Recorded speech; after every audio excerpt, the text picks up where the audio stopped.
దేవుని పరిశుద్ధ నామానికి సంపూర్ణ మహిమ కలుగునుగాక. ప్రభువైన యేసుక్రీస్తు నామములో మీ అందరికీ ప్రేమ వందనాలు.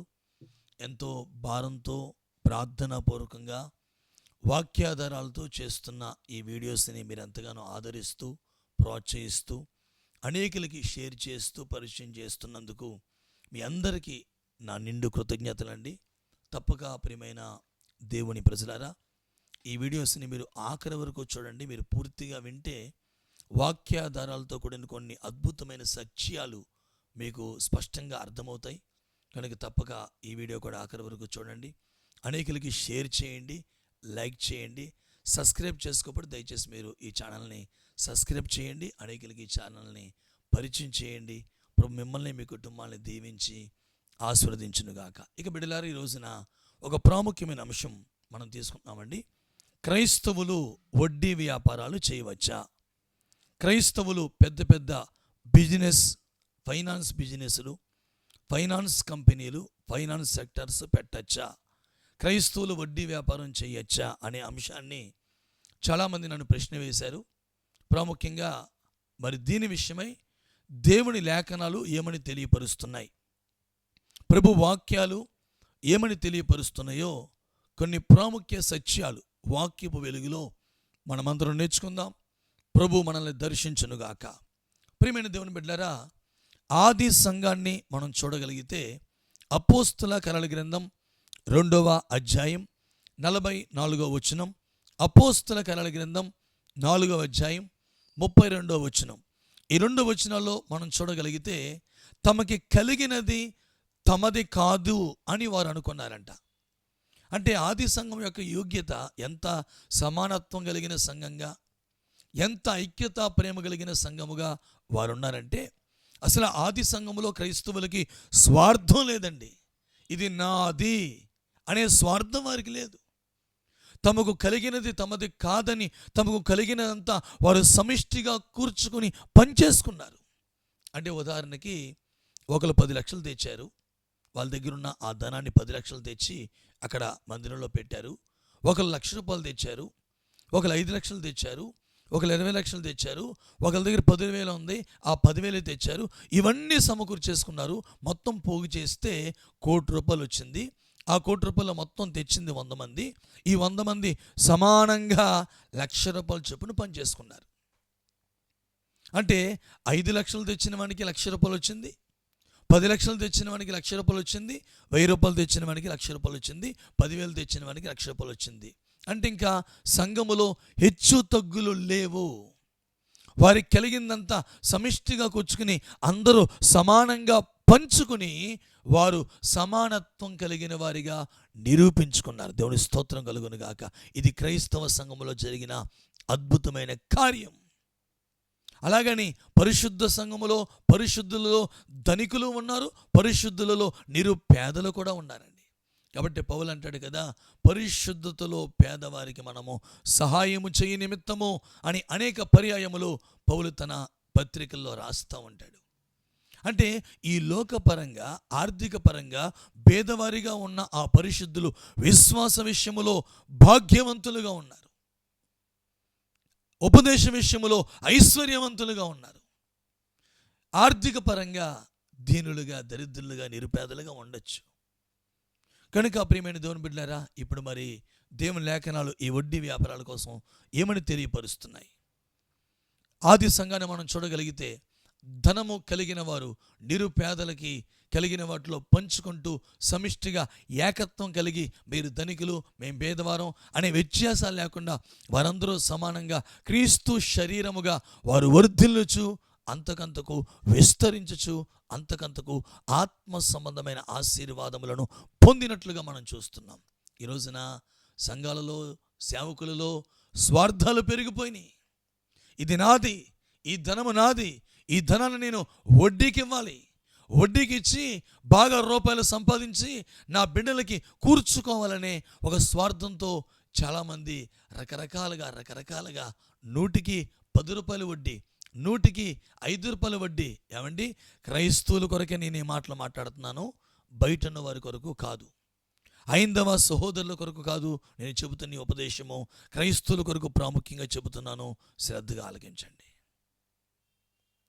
ఒకవేళ సంఘములో కానీ, నీ కుటుంబంలో కానీ, సహోదరుల్లో కానీ ఎవరైనా అక్కరతో ఉంటే, అవసరతలతో ఉంటే, అప్పటి వలె నీకు కలిగిందంతా సర్వము ఇచ్చేసే స్థితి ఒకవేళ నీకు లేకపోతే, నీ దగ్గర ఒక 10 లక్షలు ఉన్నాయి, ఒకరికి 10 లక్షల అవసరంలో ఉన్నారు, చాలా ఇబ్బందులు ఉన్నారు, వారికి చేబదుల కింద ఇవ్వచ్చు. అంటే అర్థం ఏంటి? ఇదిగో 10 లక్షల రూపాయలు నీకు ఇస్తున్నాను, మరలా నీవు నాకు ఖచ్చితంగా ఈ 10 లక్షల రూపాయలు తిరిగి ఇచ్చేయాలి, ఎటువంటి వడ్డీ ఏం అవసరం లేదులే, నా దగ్గర ఉన్న ఈ డబ్బులు నీకు చేబదులుగా ఇస్తున్నాను, తీసుకో, మళ్ళీ నీ దగ్గర ఉన్నప్పుడు అయితే 1,00,000 లేకపోతే ఒక 50,000 నాకు జమేస్తూ ఉండు అని నువ్వు వడ్డీకి ఇవ్వకుండా చేబదులు ఇవ్వచ్చు, సహాయము చేయవచ్చు. మొత్తం ఫ్రీగానే ఇచ్చేసి దానం చేసేయమని నేను చెప్తలేదండి. చేబదులు ఇవ్వచ్చు, సహాయం చేయొచ్చు. మరి ఇప్పుడు వాళ్ళు ఇస్తారో లేదో గ్యారంటీ లేకపోతే ఏదన్నా ఒక సంతకమో ఏదన్నా దానికి సంబంధించిన ఒక ప్రూఫో నీ దగ్గర పెట్టుకొని ఆధారంగా 10 లక్షలు ఇవ్వాలంటే ఉత్తిని ఎవరు ఇస్తారండి? ఆ 10 లక్షలకి సంబంధించి ఏదైనా వారికి డాక్యుమెంట్స్ ఉంటే, ఏ స్థలం డాక్యుమెంట్సో, ఏ గృహం డాక్యుమెంట్సో, లేదా జాబ్కి సంబంధించిన ఏ ఏటీఎం కార్డు లాంటిదో మన దగ్గర పెట్టుకుని వడ్డీకి ఇవ్వకుండా మనము చేబదులుగా ఇవ్వచ్చు, వారికి సహాయము చేయవచ్చు.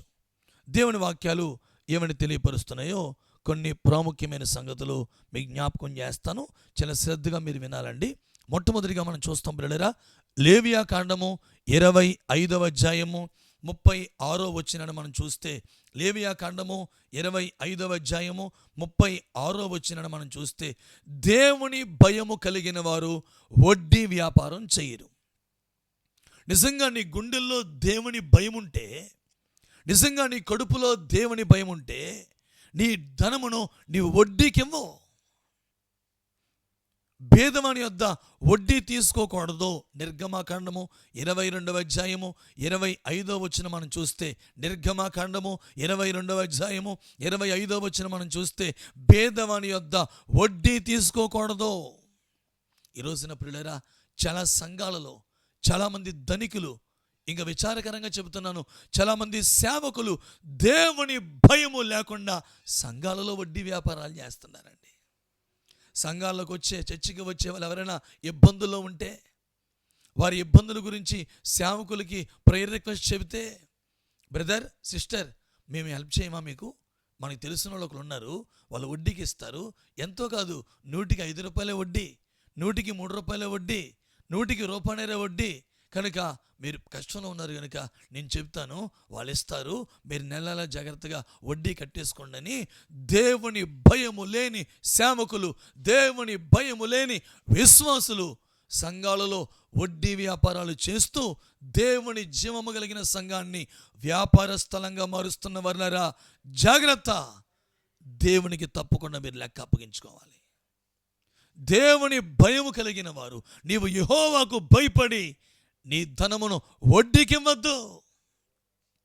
నిరుపేదల యొద్ద, పేదల యొద్ద నీవు వడ్డీ వసూలు చేయొద్దని దేవుని లేఖనాలు స్పష్టంగా తెలియపరుస్తున్నాయి. అదే మాటలో ద్వితీయోపదేశకాండం 23వ అధ్యాయం 19వ వచనం, లేవియా కాండం 25వ అధ్యాయం 27వ వచనం, ఈ వచనాలు చూస్తే సంఘములో నీ తోటి సహోదరులకు నీవు వడ్డీకి వ్యాపారం చేయకూడదు, వడ్డీకి ఇవ్వకూడదు. నీ తోటి సహోదరుల దగ్గర నీవు వడ్డీని వసూలు చేయకూడదని దేవుని లేఖనాలు స్పష్టంగా తెలియపరుస్తున్నాయి పిల్లరా. ఇది వడ్డీ వ్యాపారాల కోసం మొట్టమొదటిగా దేవుని ఆజ్ఞలుగా మనము దేవుని లేఖనాల్లో మనం పరీక్షిస్తున్నాం. రెండవదిగా మనం చూస్తాం పిల్లరా, నెహెమ్యా గ్రంథము 5వ అధ్యాయము 7వ వచనం మనం చూస్తే, నెహెమ్యా గ్రంథము 5వ అధ్యాయము 7వ వచనం మనం చూస్తే, వడ్డీ వ్యాపారాలు చేస్తున్న వారిని నెహెమ్యా గద్దించాడు. ఆ ప్రాంతంలో లేక ఆ దేవుని ప్రజల్లో ధనికులు, ఐశ్వర్యవంతులు, అధికారులు వడ్డీ వ్యాపారాలు చేస్తుంటే నెహెమ్యా 5:7లో అలా వడ్డీ వ్యాపారం చేస్తున్న వారిని గద్దించాడండి. ఈ రోజున సేవకులారా, నీ సంఘములో వడ్డీ వ్యాపారాలు చేస్తున్న వారిని గద్దించే ధైర్యం నీకుందా? ఫైనాన్స్ కంపెనీలు పెడుతూ ఉంటే, ఫైనాన్స్ సెక్టార్లు పెడుతూ ఉంటే నువ్వే వెళ్ళి ప్రేయర్ చేసి ఆ ఫైనాన్స్ కంపెనీలని ప్రారంభోత్సవం చేస్తున్నావా? లేక ఈ వడ్డీ వ్యాపారాలు తప్పు అని గద్దించే ధైర్యం దైవజనుడా నీకుందా?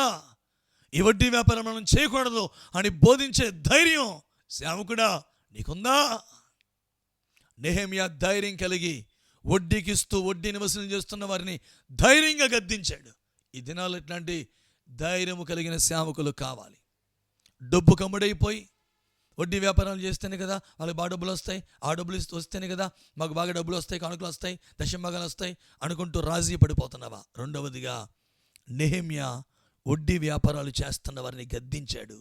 మూడవదిగా మనం చూస్తాం పిల్లరా, కీర్తన గ్రంథము 15వ కీర్తన 1వ వచనములో, పరిశుద్ధ పర్వతమునకు ఎక్కగలిగిన వాడెవడు, ఆ పరలోకపు నిత్య సియోనునకు వెళ్ళగలిగిన వాడు ఎవడు అని దేవుని లేఖనాల్లో చెబుతూ 5వ వచనంలో అంటారు కదా, 15వ కీర్తన 5వ వచనంలో అంటారు కదా, ఏమిటంటే అలాగు పరిశుద్ధ పర్వతము సియోను పర్వతము దేవుని మహిమ కలిగిన గుడారమైన ఆ రాజ్యములో ప్రవేశించేవాడు తన ధనమును వడ్డీకివ్వడు.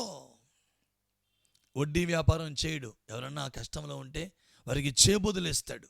మరలా మీ చేయి తిరిగిన తర్వాత నాకు ఇచ్చేయండి, దానికి సంబంధించి షూరిటీగా నాకు ఏదైనా ఒకటి పెట్టండి అని నిరుపేదలకి సహాయం చేస్తూ వడ్డీ వసూలు చేయకుండా ఎంత అమౌంట్ అయితే ఇచ్చావో అంత అమౌంట్ని మరలా తిరిగి మరి తీసుకుని వీరికి అవసరతలు ఉంటాయి కనుక వారి అవసరతలు తీర్చుకుంటారు. మరి మీరు అడగచ్చయ్యా, మరి అదే డబ్బు ఉంది, మేము వ్యాపారం చేయొద్దా? వడ్డీ వ్యాపారం చేయొద్దు, ఫైనాన్స్ బిజినెస్ చేయొద్దు, ఇంకా చాలా వ్యాపారాలు ఉన్నాయిగా, చాలా రకాల మంచి వ్యాపారాలు, శ్రేష్టమైన వ్యాపారాలు ఉన్నాయి, ఆ వ్యాపారాలు చేసుకోవచ్చు. అన్యాయము చేయక భయంకరమైన దుర్మార్గపు వ్యాపారాలు కాకుండా మంచి వ్యాపారాలు, నీతిగల వ్యాపారాలు చాలా ఉన్నాయి. అట్లాంటి నీతిగల బిజినెస్లు, శ్రేష్టమైన బిజినెస్లు మనం చేయొచ్చు, పర్లేదు, తప్పలేదు.